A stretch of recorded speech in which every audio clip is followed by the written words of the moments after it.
Robbie Fresh. Danny Meyer. I'm going to put this on just in case we have, external noises.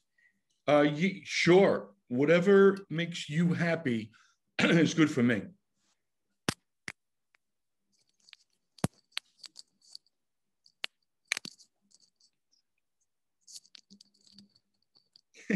There we go. God bless. God bless you.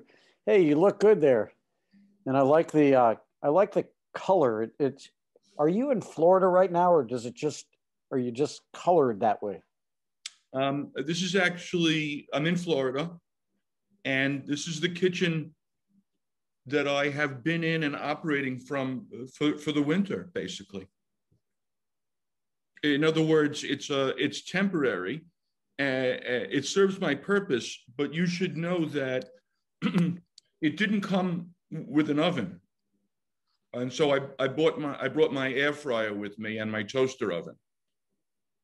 And your microwave. And I'm able to, no microwave. I'm not a microwave guy, but the air fryer. What's behind your head? Oh, yeah, that's a microwave, which was here. I don't really have much of an opportunity to use it, but this over here is my air fryer, and I got to be honest with you, it's my third or fourth air fryer because I really like them a lot. Well, if it's your third or fourth, that means they break. Well, I would say one went down, and it was my fault because I put too big a chicken into it, and then it hit the element on top and created a perpetual smell of burning. And then, to be honest with you, the other ones are because they're in another place. Do you know what I'm saying? They're in another location. Anyway, what a treat to be able to spend some time with you, even virtually. How's your wife? My wife is excellent. Thank you. And how about Ms. Meyer? Mrs. Meyer. She's good. She's in the city. I'm in Connecticut today. I'll be going back to the city first thing in the morning. She's in the city now. She's in line to get her second vaccine, which is good. Very good. Have you had one yet? Yes, sir. Two? Yes, sir. Good for you. Yeah, it made a big difference, as you can imagine, because Miami Beach. I got to be honest with you, Danny. It's people just like there's nothing there. No, these people have not heard of COVID or death, so they're operating, including in the restaurant trade, as if nothing happened here. And so every time I would go out, which was rare, even to a supermarket, I came back wanting to shower because I was nervous, I was anxious. But yeah, well, you were coated with COVID. Coated.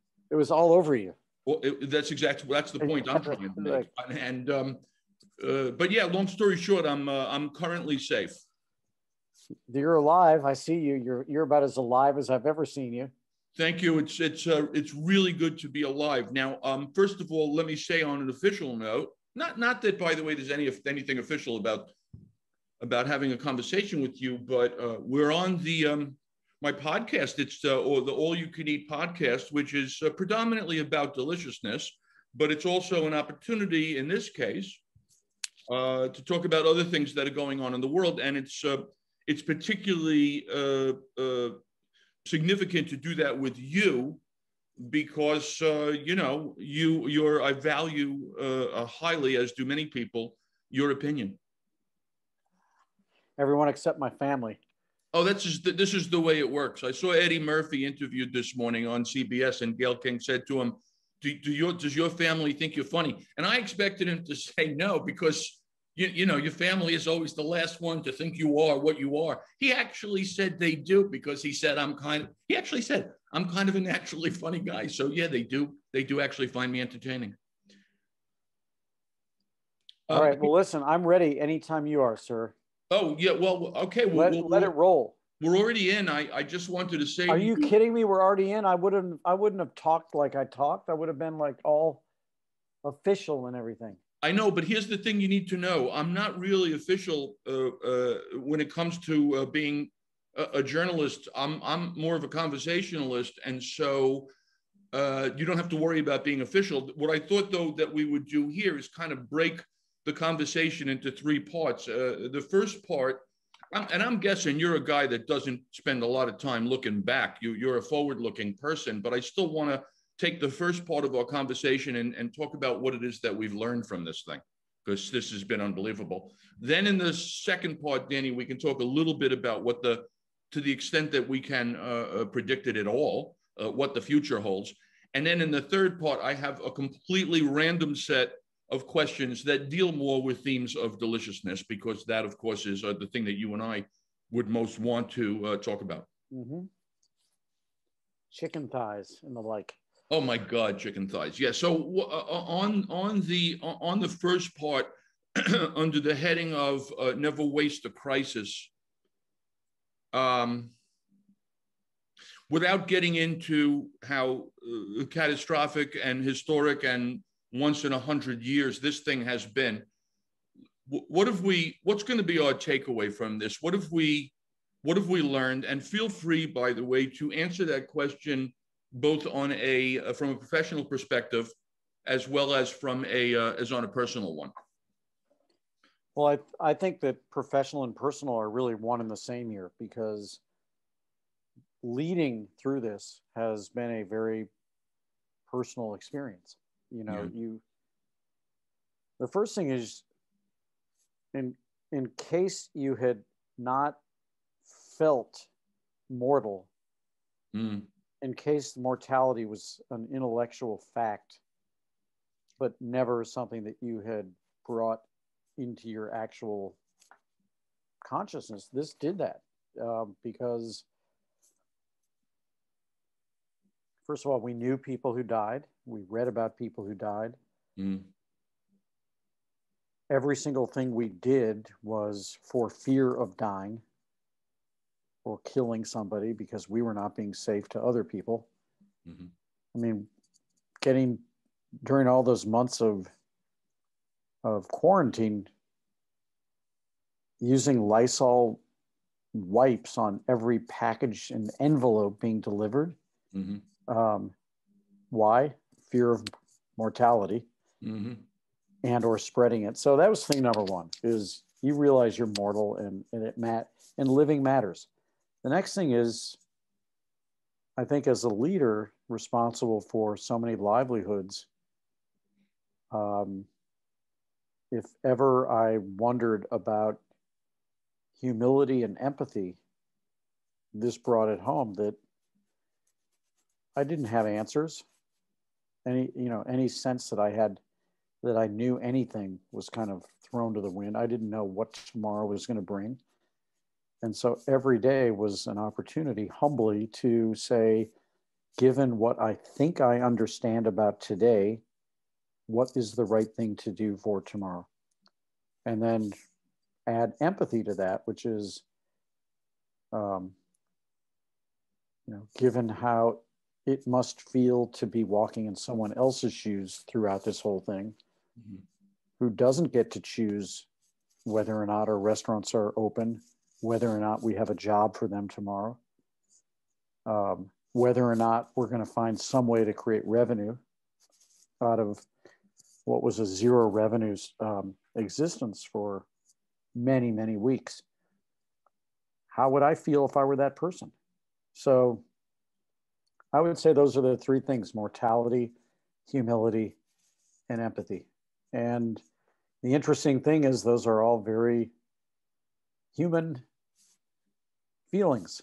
My dog doesn't probably think about his mortality, and at least one of my dogs has zero empathy and wouldn't know what I meant by humility if I put a milk biscuit in front of his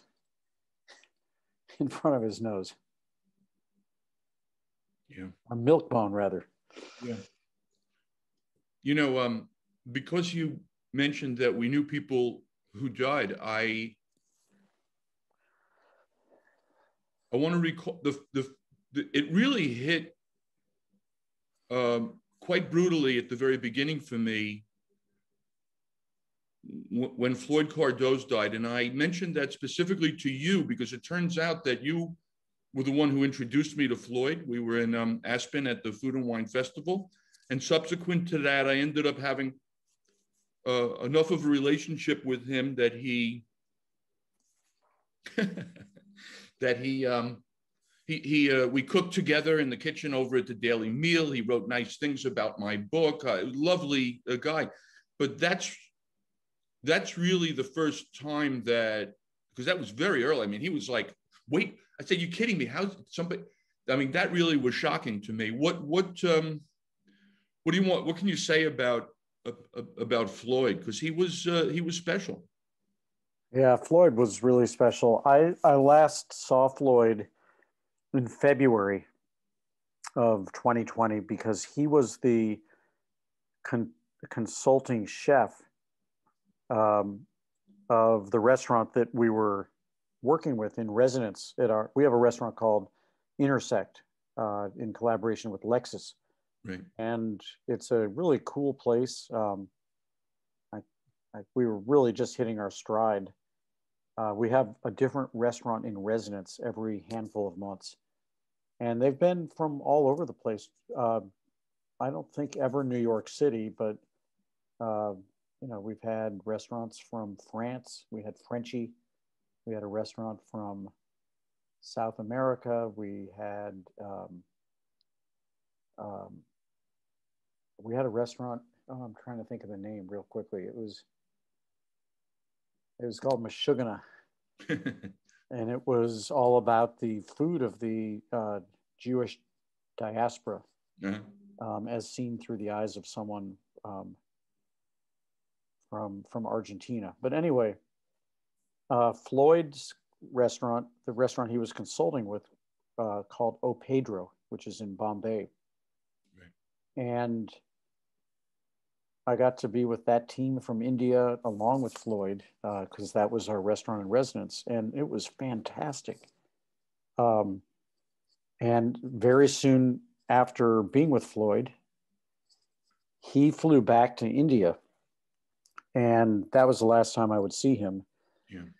He apparently, his wife Barca, who's amazing, told me that he probably contracted this on the flight back. He was wearing a mask. This was in March, before we really even knew that much about how to protect yourself.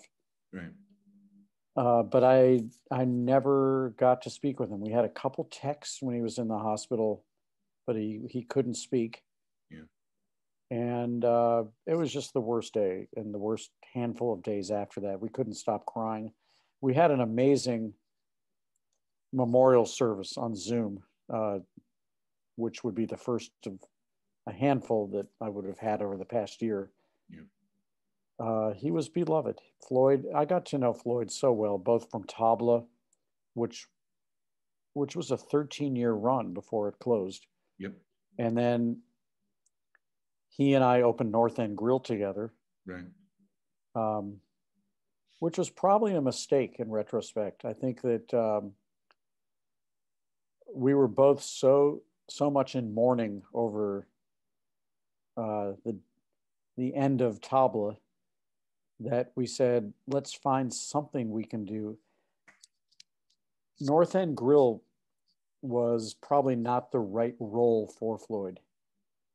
And he went on to open his own place after that, which was ultimately called the Bombay Bread Bar. Right.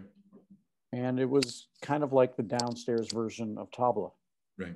But anyway, great human being, and miss him a lot. And we're coming up on the 1-year anniversary of his untimely death. Yeah. You mentioned maybe you shouldn't have done the North End Grill. Do you? But as someone who, I'm assuming, well, let me not assume anything. Do you have regrets about things, or are you too forward-looking to contemplate past regrets? Oh, I'm very forward-looking. You're absolutely right, and I don't have regrets. I've always felt that honest mistakes yield really, really strong learning opportunities. I think dishonest mistakes should just be outlawed. Yeah. I don't have much patience for that, but it was a very, very well-intentioned mistake. And the two parts of the mistake with North End Grill, which was a terrific restaurant, Yeah. just number one was, I always thought that we could overcome the old restaurant maxim, location, location, location. Right. Not so much with North End Grill. First of all, New Yorkers had never heard of North End Avenue, Right. which is a north-south street in Battery Park City. Mm-hmm. And if you ask the average New Yorker, where's Battery Park City? They'll say, oh, it's a suburb of Cincinnati. Right. And the commute is just about as long, which is not true, but that's how New Yorkers feel. So this was just it was a bad location, an unfortunate location for a really good restaurant. Yeah. But the other mistake was that by having Floyd be the opening chef of North End Grill, which was essentially meant to be, this was kind of early on in the wood grilling phase of Manhattan. You just didn't see a lot of this. Right. And it was meant to be a restaurant that celebrated wood cooking. And the culinary point of view was really meant to be somewhere between the amazing renaissance that was happening in London at that time and Spain, where wood cooking has been part of the vernacular for quite some period of time. And I think that with Floyd being the opening chef with such a strong identity as being a spice meister, Indian spice meister, we sent mixed signals to people. And then furthermore, Floyd had not fully resolved his mourning the loss of Tabla. And so if you went to North End Grill, you'd be very confused. What is this? What does that mean? Why is it that a third of the items on the menu have Indian spices in them? And that just reinforced. In fact, we even brought some of the cocktails from Tabla, the Kachumber Cooler for one. So in that respect, it was a mistake, but we weren't done working with each other. And I have no regrets that we gave it a go. And, you know, we came to the agreement that it wasn't working and stayed friends. And I'm a forward-looking guy. Now, before we actually look forward, I saw you on, or heard you, I should say, on Clubhouse. And so I would ask you what you make of Clubhouse. And then there were two things that happened on Clubhouse, Danny, that were funny for me.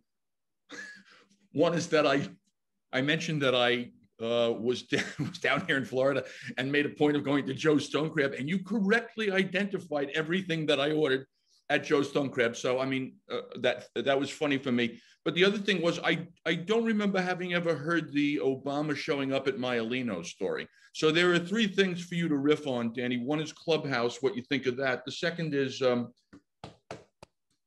Stone Crabs, and the third is tell the folks about President Obama showing up at Maialino and how you had to break into your own restaurant there.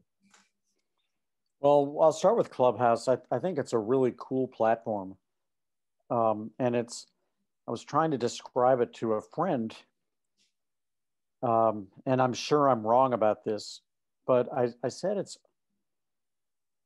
like, there's part of it that takes me back to being a kid growing up in St. Louis. And we had a radio station, we still in St. Louis, called KMOX. And KMOX was the voice of the Cardinals and the Blues. And KMOX, possibly because it was smack dab in the middle of the country in St. Louis, but also because of the power of the broadcasting tower. We would go on family vacations, or I would go to summer camp as far away as Wisconsin or Arizona, even Florida. And if you got your transistor radio just exactly right, you could pick up KMOX from all over the country. That's funny. and almost like a ham radio, Right. which as a kid, that was also pretty cool, hearing foreign languages coming through on your Grundig ham radio. Right. So Clubhouse feels like one part ham radio or KMOX, because you can pick up like Right. talk radio from everywhere. And then one part podcast, but with a live audience where the people doing the podcast, and the reason I'm talking about radio and podcast is you don't see the face of anybody. Right. Which is, I know that may seem like an obvious thing, but for someone who has the kind of face that only a podcast or radio can love, Right. that's a good thing. Yeah, very good. So it's just like the opportunity to have an interactive exchange with an audience while you're doing radio or podcast. That's pretty cool. And we just haven't seen that. It's also long form, so you can actually go into some ideas that you don't get on, a typical radio interview. Right. So I love that part of it. I'm learning about it. And I think the thing that'll be most interesting for me personally is, will I have time for it? Because unlike other social platforms like Twitter or Instagram, where I can consume it as quickly as I want to, Right. I don't know how to consume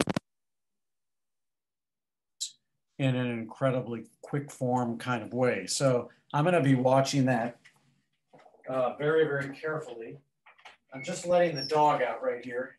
Yeah, that's good. I just would say about that I'm glad to see that you're wearing pants, because that has been a problem for some people in the Zoom world. Yeah, I've made a practice out of doing that. I just feel like it's been wise. Yeah. Anyways, I don't judge those who don't, but it works for me, especially when it's 19 degrees outside in March. Yeah. But anyway, I hope you're enjoying Miami. We don't have your weather here. What I was going to say to your second point, your second question about Obama, that was a great experience. It really was a great experience. We had already had a few different kind of experiences. Obama and Biden came together to Shake Shack in Washington, D.C. Right. Probably in about 2010. And it was a big deal. In fact, there are some pictures of the two of them online. Obama slides on the counter to go shake hands with all of the people working at the Shake Shack. And he and Vice President Biden at the time end up having lunch. And they were there because they wanted to spotlight how even a quick serve restaurant, not that Shake Shack is particularly quick, but even a quick serve or limited service restaurant could pay its workers, well above minimum wage, which we were doing back then in Washington. And it was a big deal for us. And then not too long thereafter, Michelle Obama went to Shake Shack and took a lot of flack because she had been, with Sam Cass, so outwardly outspoken about nutritional issues. And happily for us, she stood her ground and she said, you know what? I never told people to stop having burger and shake, but I would just say, when you have it, make sure that it's well sourced, and there's a difference between good calories and bad calories. And these are damn good burgers. So that was a good thing. Very good. And the next time we saw her was at Gramercy Tavern, but I had never seen President Obama in any of our restaurants. And so here's the story in a nutshell. I was working in my office at the end of a long, long work week. It was a Friday afternoon, and I was going over with my assistant what the next week would look like. And she used to like to take me away from behind my computer so that she could have my full attention, which is a smart thing to do. So we were sitting at another table, and that always made her happy. And I said, hold on just one second. I just have to check one thing, because I could just feel the emails were piling up. And as I go there, the top email was from Sam Cass, the chef of the White House. Right. And all it said was, please call me immediately. Mm-hmm. And I said, excuse me, I'm going to just do this one more thing here. So I called Sam on the phone, on his cell, and he said, I got good news and bad news. What do you want first? I said, I don't know. Give me the good news first. So he said, well, the good news is I don't have to work tonight. Okay, what's the bad news? The bad news, he said, is you do. What do you mean? The president is going to be at Maialino. No one can know about this. The Secret Service has already swept through the place over the whole past week to make sure it's safe. He's having dinner, table of 6, and then he's going to go see a play, Raisin in the Sun on Broadway. And he said, but no one can know about this. But I'm telling you because I thought you needed to know. And he said, the 2 other things you need to know are that every Friday night, we make the president a steak because he allows himself 1 steak per week, and it's always Friday. And every Friday night, the president has a martini because he allows himself 1 martini a week. And he said, the deal with the martini is it's not shaken. We start with a frozen vodka, pour it in a glass, and you can put a dab of vermouth in there and he'll be happy. And he said, but the only way he'll be happy, the only way the Secret Service will be happy is get your 2 best bottles of vodka that are not opened, put them in the freezer, because if they see the seal broken, he will not be able to have it. Right. And at this point I go, oh my God, this is great. Except I was saying to myself, I had a meeting that night that I couldn't cancel that was from 6 till 7. And obviously pre-theater, that's when he was going to be there. And the other thing is we had taken steak off the menu at Maialino probably, a month before that. I never knew why we took steak off the menu. But it just so happened at that moment, the general manager from Union Square Cafe was in our office, and I couldn't tell him why, but I said, Sam, you need to deliver, you guys still have that steak for 2 on the menu at USC, right? And he said, yeah, of course we do. I said, I need you to deliver 2 of those to Maialino no later than 5 o'clock this afternoon. And to his credit, he didn't ask me why. I said, I'll take care of having one restaurant pay the other. Don't worry about it. And so we had the steak, we had the martini, but what I couldn't do, my meeting is done. I've made my meeting end a little bit early, and it's 7 o'clock.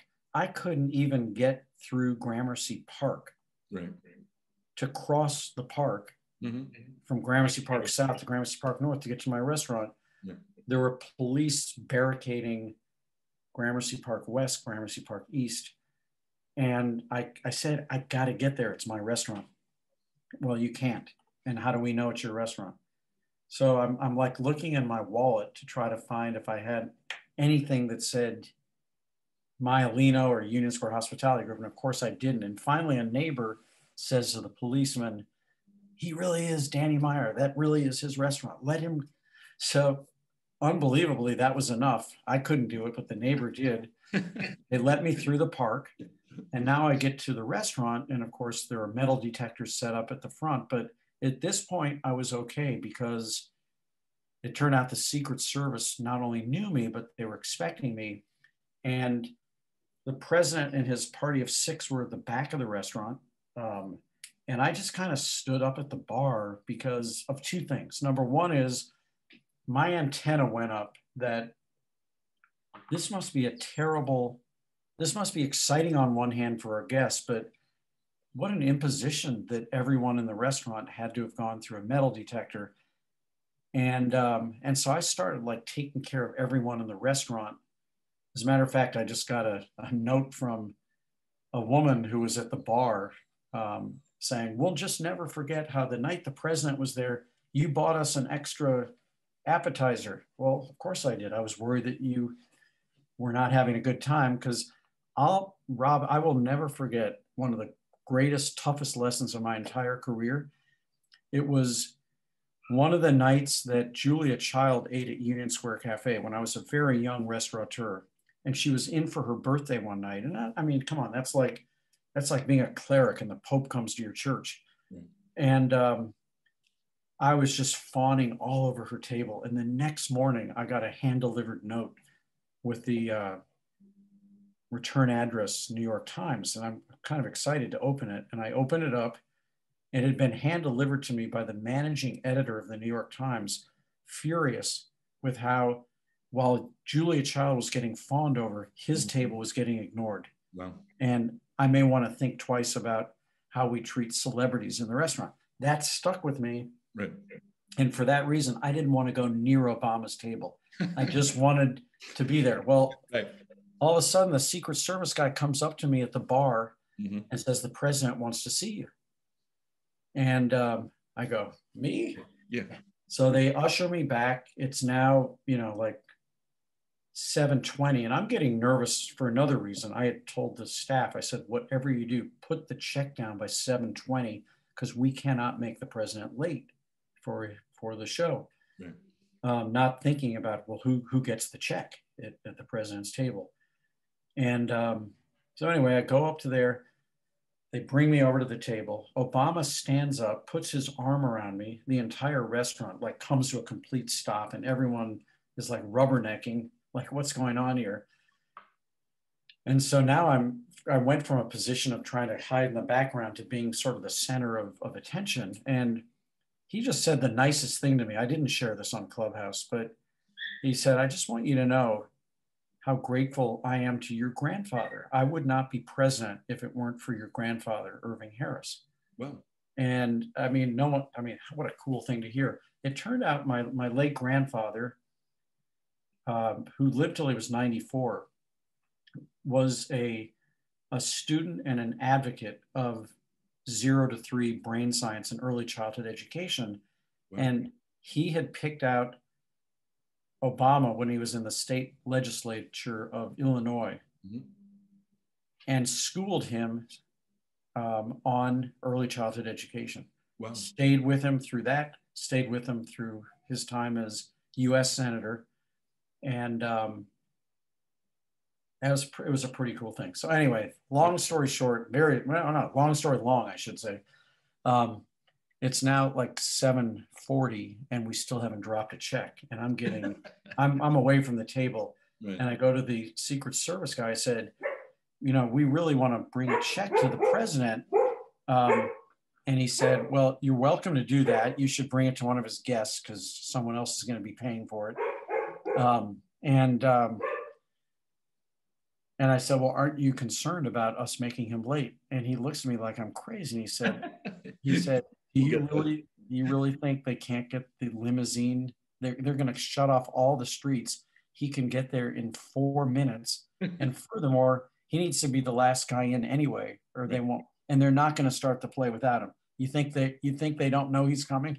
Yeah. So yeah, it was quite an experience. That's great. That's a great story. Before we segue into deliciousness, I must ask you about the future to the extent that you can predict it. So tell the people about the future of dining. And I think to put a little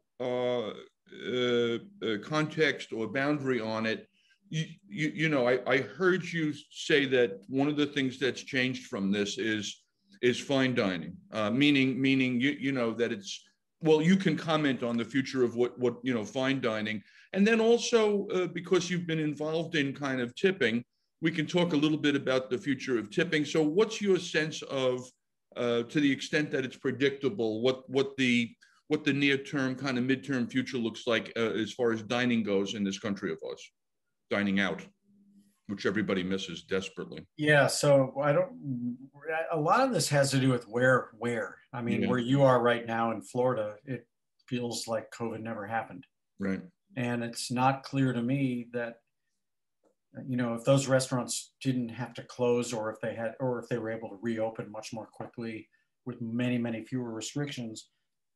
And there's just a culture that's very different than what we have in New York, where we got hit so hard, so early, so painfully, that there's an enormous amount of post-traumatic stress disorder in our city. I just think that different parts of the country in the near, mid, and long term are going to come back differently. I think because New York got hit so hard, and because our restaurants, you know, started and stopped so many times, and because we also have a cold climate, so it's not like we could come back in a massive way with outdoor dining after, you know, after the autumn weather started to turn cold last year, and then indoor dining got curtailed.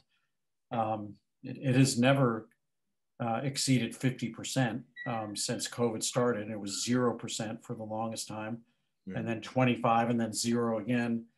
So I think New York is going to take a little bit longer to come back. However, for the following reason. When the weather continues to get warmer in the spring, that's going to be a wonderful thing. It's going to be an outward sign when you see outdoor dining happening all over the city, not these shanty towns that were built on every block essentially to protect diners from the bitter elements. There are nights when I walk through New York City in the wintertime and even into the colder part of spring, where it almost looks like the huddled masses, you know, just waiting for a bowl of French onion soup under a dinky little electric heater. It's not a whole lot of fun. That said, warm weather, more vaccinations, pent-up demand, 50% dining indoors is going to yield a very, very quick renaissance. And I hope that if the statewide figures continue to be strong, that we will soon enough get the confidence to have 50% turn into 100%. And then really the only thing missing is going to be tourism and business travel and office occupancy. Now those are the big three, because without a dense office occupancy, you're just not going to see lunch business in a fine dining restaurant anywhere near where it needs to be or should be. And without tourism and business travel, there's just not the city doesn't swell. When I talk about the city here, I'm actually talking about Manhattan, because I think again, the outer boroughs are going to have a much quicker recovery than Manhattan. And I think the longest is going to be the heart of Manhattan, which is Midtown, which is so connected to offices and Broadway theater and you know, cultural institutions. So we'll get there. I'm ready for a very, very busy season, probably beginning in May. I think offices are going to really start to come back because you have more and more people being vaccinated. And the city looks like it's going to start to look like itself. If you love New York, or if you live in New York and you love living in New York, part of what you love is that there's a lot of people there. You love the fact that even if you're not dining out tonight, there's a live restaurant you can walk by full of people that feels good. And I just have to say, it has not felt good, and it has not felt like New York. And so that's going to change quickly. And I think what you are seeing in Florida is something we will see. So how will things change for us? Well, we've all now learned how to do takeout and delivery. I don't think that's what people are going to do every night, but I think a lot of that habit and, you know, that new learning is going to stick. I think that outdoor dining is going to stick. And those things could be exactly what our industry needed to add the icing on the cake, without which it's been hard to make economic ends meet. So when we have full restaurants and we have outdoor and we have takeout and delivery and shipping across the country on Goldbelly, it's going to be a pretty potent next new step. That's good. So long story short on that one, the thing I'm watching is sports and Broadway, because when you see people going to ball games and you see Broadway theater coming back, that means people now feel good about gathering. And it means that probably the "We are open" sign in New York goes up for tourism as well. That's going to be the key. Yeah, I hear you. I would feel optimistic about tourism. I would feel, but I feel less kind of certain about the return to the Midtown office tower way of things. But who's to say at this point? We'll see. And what's the short story on tipping? What's the outcome from your experience in that regard? Well, we tried, as you know, for 5 years to eliminate tipping because it was just making me crazy that with every year of menu price hikes, right, the people who are legally eligible to receive tips were doing better, which was great for them. But the people who are in New York State, not legally eligible to receive tips, which is a crazy law, in my opinion, i.e. every cook, dishwasher, you could go right down the list. They were not able to keep up. And so here we are in this business. It's about taking care of people. And on our own part, we were only taking care of half of our team. Sure. And I just said, if I think that the tipping system and the laws surrounding the tipping system are responsible for that, whoever wrote the rule that we have to have tips. So I abolished tipping in our restaurants. We made sure that our menu prices would include everything. We called it hospitality included. Yep.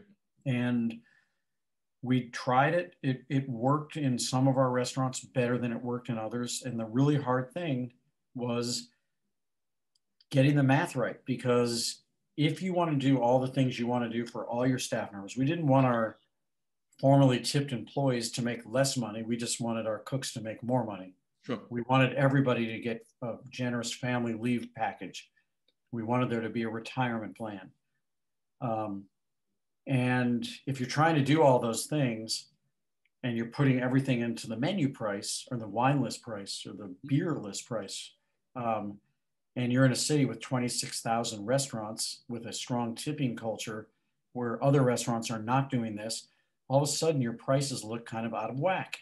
Right. And so even though people are not going to have to tip on that and add 20% of their own to that, the truth is that if we had done this the right way, where we could have sustained our own margins and paid everybody what we really wanted to pay everybody, we should have probably increased our prices by about 30%.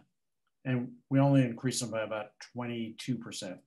So it just, in the end of the day, the customers were pretty fine with not tipping, but we just couldn't make it work for our staff or our investors the way we wanted to. And then when COVID hit, and we finally had the opportunity to call some staff members back in last summer for outdoor dining, it got really hard because the guests were like, come on, are you telling me I can't say a big thank you to Susie or Johnny for how well they took care of me? Right. And we were then putting Susie and Johnny in a position of saying, you're not allowed to thank me. It just wasn't cool. So we scrapped it. We did a lot of soul searching. And what we did was because I didn't want to erode the gains we had made for our back of the house team. So in reinstating tipping for our tip eligible front of the house employees, we added a revenue share for our back of the house, which is pretty unusual. And it's working out so far really, really well. This is good. On a completely different subject, can you tell the folks what a SPAC is and how it differs from an IPO? Sure. Well, for a company that wants to become a public company, that's ready to become a public company, meaning the public can buy stock in the company, it's listed on the New York Stock Exchange or NASDAQ, there's really 3 ways you can get there. It's almost kind of like, I don't know if you use the GPS system when you're driving. I like Waze. Me too. And I will often look at the routes, and Waze always gives me 3 options. Right.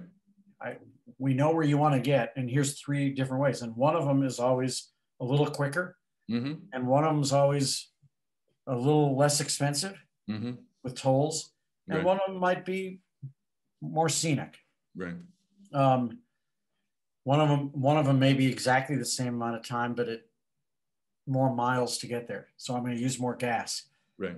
Well, it's kind of the same way. There's 3 different ways if you decide that you're ready to become a public company, there's 3 ways you can get there. One is an IPO, and you hire a bunch of investment banks and they go sell it to the public and charge you a bunch of money. And there's all kinds of laws about what can and cannot be disclosed by the company that's being public about its future projections. Actually, you disclose everything about the past, but there's very little that you can disclose about what you think about the future. And that's how Shake Shack became a public company, through a traditional IPO. Right. It is the most time costly way to become public. The gestation period for an IPO can be a year and a half. It can be longer. And part of the reason it can be longer is that the date that you file to become public could coincide with a bear market or a bull market, and you have no idea. You cannot possibly project where the market's going to be when you start off on your journey. And your ability to raise money will be very, very much connected to what the market's doing. All right, so that's one way. Another way is a direct listing. And in a direct listing, the company becomes public, but the company doesn't need to raise money, and they're not using the IPO, the initial public offering, as a way to raise money to put on their balance sheet, because they already have more than enough money. They just want to be a public company because they want the currency that being public creates to reward their staff members with stock options, et cetera. That, if you don't need money, that's a very, very good way to go. Sure. What a SPAC is, it stands for Special Purpose Acquisition Company. And it is a third way. And this is something that we started. It's called USHG Acquisition Corp. And it's now listed on the New York Stock Exchange as HUGS, H-U-G-S. And what a Special Purpose Acquisition Corp does is it's basically selling a grab bag. And we sold the grab bag to a group of institutional investors. And they all start at $10 a share. This is kind of crazy. We're learning by the day. And the company USHGAC is now listed, but it doesn't have any operations. It's not like a typical company you would invest in. Right. It's a company that exists for one purpose and one purpose only.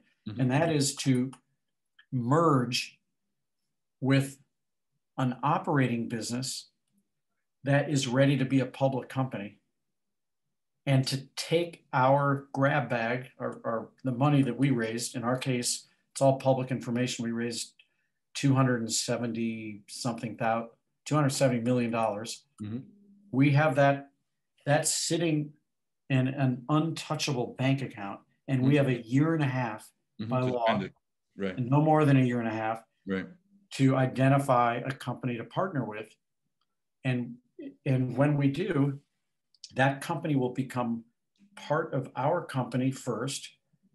So they won't have to go through the year and a half gestation period to become public. Sure. So we can get them there really, really quickly. And we can furthermore make a sure bet for them as to how much money they can raise, because they won't have to worry about where the marketplace is. What we do, what SPACs do, is they raise something called a PIPE, which stands for private investment in a public equity. Private investment in a public equity. And what that means is that we could partner with a business that is ready to be public, whose market cap may be north of $1 billion, even though we only raised $270 million. But by virtue of bringing in other investors, that company fills our SPAC. And the day this is crazy, the day we de-SPAC, we go away. We are no longer a publicly listed company, hugs on the New York Stock Exchange, and that company becomes the public company.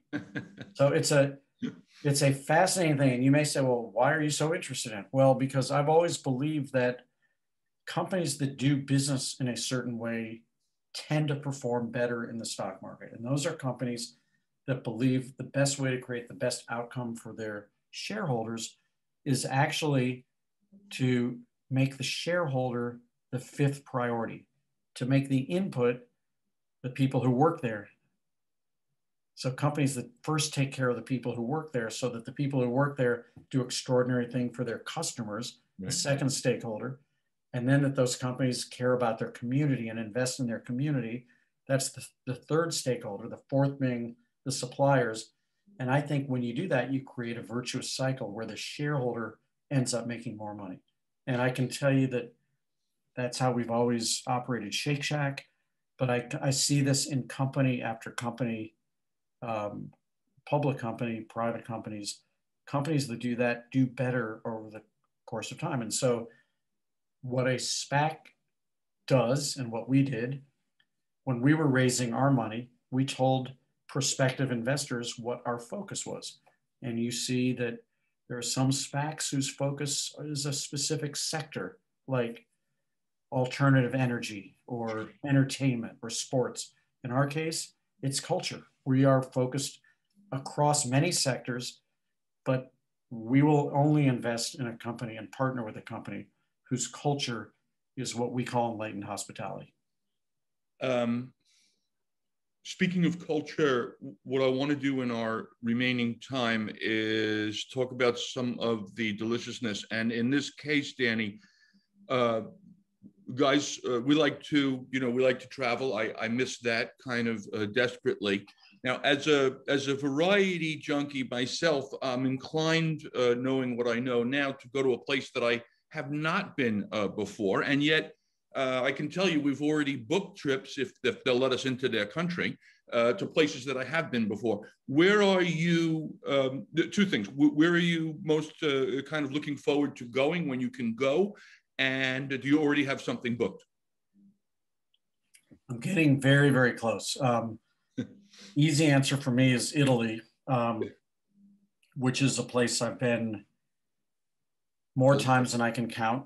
Right, exactly. And I always learn something new, and it's great because it's a combination of the comfort of going more deeply into something I know, but also finding all kinds of things I never knew about it. And we're coming close to booking a trip there. A lot of weddings got postponed in this past year. Yep. And it turns out that there's a wedding that was twice postponed that is in London. I can't wait to go back to London. There's another wedding that was twice postponed in Greece. And so I don't know. It's like, now that I've had my vaccination, I just feel like it's not that I'll stop thinking about COVID, and it's not that I'll stop doing smart things, but it's like this cloud of death is not hanging over my head, because I just really believe that it's not something that's going to kill me. And it's like, I get a flu vaccination every year, and yet I know that this may be the year I still get the flu, but if I do, it probably won't be as bad, right. And I probably won't die from it. And that's kind of how I feel with COVID right now. Yeah, no, at this point, the flu is welcome relative to what it could be. Your lovely daughter has gone into the restaurant/hospitality business. How do you feel about that, and what advice did you give her? Well, I feel great about it, and I give advice when asked, and otherwise I keep my mouth shut and I cheer her on. I've given her almost no advice when it comes to what, this is Hallie, and her business is called Cafe Pana. I don't tell her what should go into her ice cream. I didn't tell her whether or not she should do these amazing pop-ups that she does on Friday nights where she sells pasta as well as ice cream, because she's a great cook and she doesn't need my input. Every now and then she'll have a question about leadership and management and business structure and that kind of thing, but only when asked. And cheering always, advice sparingly, and only when asked. I feel like, knowing you as I do, and I could be wrong, but I feel like some of the best advice you ever got was, forget that whole legal professions, Danny. Don't go to law school. Get into the restaurant business. But if not that, what's the best advice that you feel that you've ever gotten, whether it's business or personal? Or I'll give you another. So many. Play. Go ahead. Well, come on, give me my lifeline. Well, your lifeline is this. Who do you're a leader of not only a company, but an industry. Who do you look to? Who inspires you, or who do you look to for leadership, or who would you go to for advice? Well, I have a great board of directors, which is made up of people I do go to for advice. And you can go to the Union Square Hospitality Group website and see every single one of them. In fact, I put them all on the board of USHG Acquisition Corp as well. But there's a person I do turn to all the time, whose name I mentioned earlier, which is my late grandfather, Irving Harris. And he was a very successful businessman. He was in the investment business before becoming full-time engaged in philanthropy. Unlike me, he was not an entrepreneur, although he and his brother started a company in the 1940s called the Tony Home Permanent Company. Famously, they had a testimonial TV advertisement called "Which Twin Has the Tony?" They had the Tony twins. One of them had gotten a permanent in a beauty salon, and the other had used his products. But his business invested in other businesses, and I'm sure that that's why increasingly in my life I've come to the conclusion that while I am an entrepreneur and a seed investor, like every restaurant we've ever opened, we started. We've never bought someone else's restaurant. However, over the last 5 or 6 years, we've been in the investment business because we realized there's not enough hours in the day to come up with all these great ideas. And we're not smart enough anyway, but we're pretty good at identifying really good leaders. And so I've been having a great time with that part of my professional life. Even before the SPAC, we have Enlightened Hospitality Investments, which is an earlier stage company. And we've invested in some good ones like Goldbelly, the place in New York City called Dig, Resi, the reservation company. Sure. Bonza, which is chickpea pasta, and a killer chickpea pizza crust that you should try sometime, and just make your own pizza with that. Anyway, leaving that aside, the advice that my grandfather gave me, which is so helpful, is he said, for whatever reason, you picked a public-facing business to be in. You didn't have to do that. There's a whole lot of businesses out there that are not. And he said, so as a result, there's going to be a lot of public discourse over how you're doing and what people think of it. And he said, whatever you do, just remember, you're never anywhere nearly as good as all the good things they're saying. And you're never anywhere nearly as bad as the bad things that they will say. Your job is to remember what your core is, stick to your values, try to listen to the stuff that can be constructive to help you improve, and just go forward. And that's just been so helpful because he's right. I can't argue his point. excellent. I want to thank you. What I always find in my conversations with you is, among everything else, I really appreciate your thoughtfulness. And I mean it in the purest sense of the word. Your thoughtfulness it transcends just wanting to take care of other people in a way that engages your kind of hospitality quotient. But I mean, you're literally thoughtful. You know, most people kind of just quickly give off glib answers. You literally spend the time to think about it. I have great appreciation for that. I thank you for that. I thank you for your super valuable time. I wish you a very happy birthday. I know that I'm a day late and $1 short, but I'll send you $1. What do you think I had for my birthday dinner? You know, I was going to ask you, I didn't know what your time frame was. You know, when I think of you, you once gave me a name and you called me Iron Chef Trafe. So when I think of you, I feel like this generally is going to be involved some kind of like barbecue ribs, like pork. That would be the thing that I would. All right, I'll tell you what I had. Since my birthday was on a Sunday night, I had a whole weekend to eat. Saturday night, and with family, it was great. Saturday night, there were 6 of us. And so I ordered Joe's stone crab for 6, but just made that the appetizer. Nice. And then, of course, for dinner thereafter, I wanted to have fried chicken because that's what I would do at Joe's. There you go. And Audrey said, you know what? We should really have steak instead because you can get that at Joe's. So we had steak and spinach, and she made great potatoes with it. Nice. So and got a key lime pie from Joe's as well. Beautiful. So that was, and then the next night I got my fried chicken and macaroni and cheese. Ah, there you go. There you go. Well, if we have the chance again, we can spend our entire time talking about things that we are eating and that we're making, because I know that you have, I saw somewhere in your social media that you had made some ribs recently and you had to do them inside in the oven and they were still fabulously good. I hope, and I mean this as you know, in the most genuine way, I hope to, next time I see you, that it's in person, you know, with a hug and a more Tony and some fried chicken and all the good things.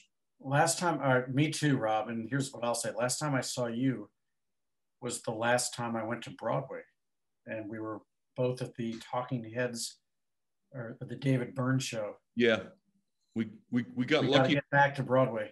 I can't wait, actually. I have a friend that has a lead role in the Bob Dylan Girl from North Country. I feel terrible about all of those people. And yeah, I look forward to getting, I also saw, by the way, that you should know the, what's her name? That's not important. A treat to be with you. And yeah, next time in person, my friend. Love to the family. Love to you, Robbie. Bye. You too, brother.